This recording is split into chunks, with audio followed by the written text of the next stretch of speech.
بسم الله الرحمن الرحيم ألف لام ميم. تلك آيات الكتاب الحكيم هدى ورحمة للمحسنين الذين يقيمون الصلاة ويؤتون الزكاة وهم بالآخرة هم يوقنون. أولئك على هدى من ربهم وأولئك هم المفلحون. ومن الناس من يشتري لهو الحديث ليضل عن سبيل الله بغير علم ويتخذها هزؤا، أولئك لهم عذاب مهين. وإذا تتلى عليه آياتنا ولى مستكبرا كأن لم يسمعها كأن في أذنيه وقرا، فبشره بعذاب أليم. إن الذين آمنوا وعملوا الصالحات لهم جنات النعيم خالدين فيها،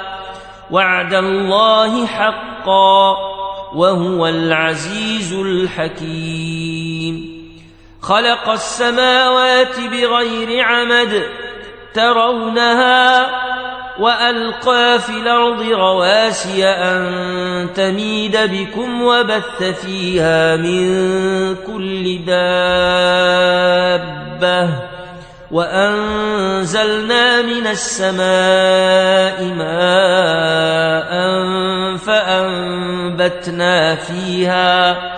فأنبتنا فيها من كل زوج كريم. هذا خلق الله فأروني ماذا خلق الذين من دونه، بل الظالمون في ضلال مبين. ولقد آتينا لقمان الحكمة أن اشكر لله، ومن يشكر فإنما يشكر لنفسه، ومن كفر فإن الله غني حميد. وإذ قال لقمان لابنه وهو يعظه يا بني لا تشرك بالله إن الشرك لظلم عظيم. ووصينا الإنسان بوالديه حملته أمه وهنا على وهن وفصاله في عامين أن اشكر لي ولوالديك إلي المصير. وإن جاهداك على أن تشرك بي ما ليس لك به علم فلا تطعهما، وصاحبهما في الدنيا معروفا، واتبع سبيل من أناب إلي، ثم إلي مرجعكم فأنبئكم بما كنتم تعملون. يا بني إنها إن تك مثقال حبة من خردل فتكن في صخرة أو في السماوات أو في الأرض يات بها الله، إن الله لطيف خبير. يا بني أقم الصلاة وامر بالمعروف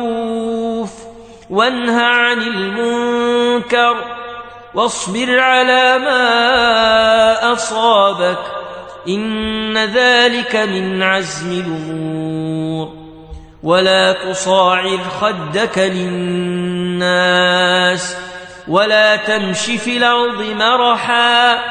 إن الله لا يحب كل مختال فخور.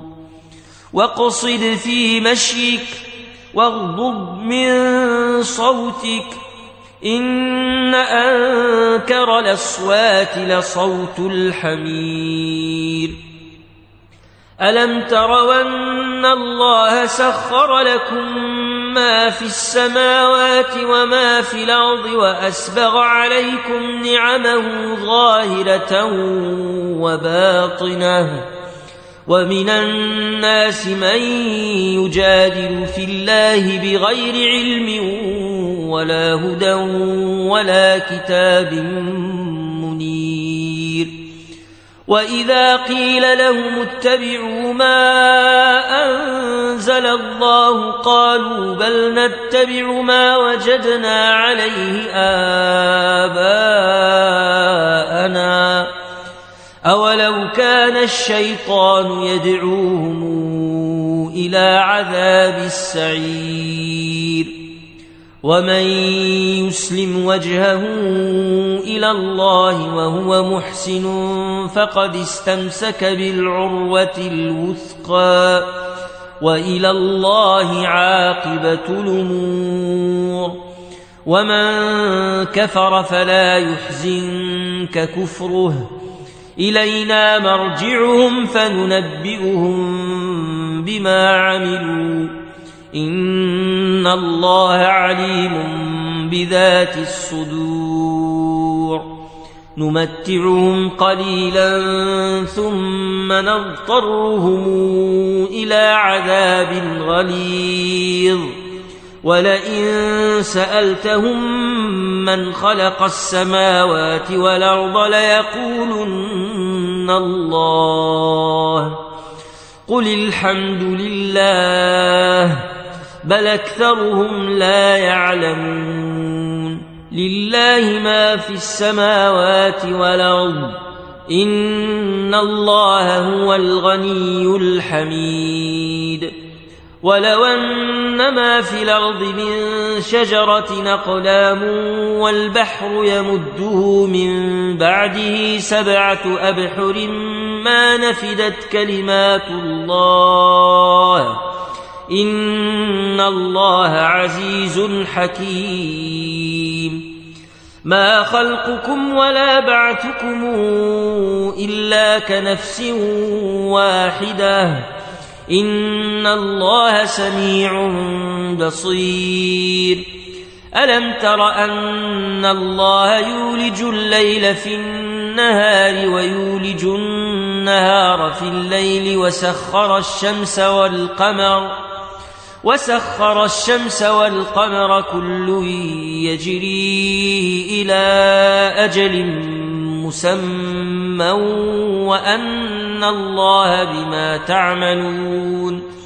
وأن الله بما تعملون خبير ذلك بأن الله هو الحق وأن ما تدعون من دونه الباطل وأن الله هو العلي الكبير ألم تر أن الفلك تجري في البحر بنعمة الله ليريكم من آياته إن في ذلك لآيات لكل صبار شكور وإذا غشيهم موج كالظلل دعوا الله مخلصين له الدين فلما نجاهم إلى البر فمنهم مقتصد وما يجحد بآياتنا إلا كل ختار كفور يا أيها الناس اتقوا ربكم واخشوا يوما لا يجزي والد عن ولده ولا مولود هو جاز عن والده شيئا إن وعد الله حق فلا تغرنكم الحياة الدنيا ولا يغرنكم بالله الغرور إن الله عنده علم الساعة وينزل الغيث ويعلم ما في الأرحام وما تدري نفس ماذا تكسب غدا وما تدري نفس بأي أرض تموت إن الله عليم خبير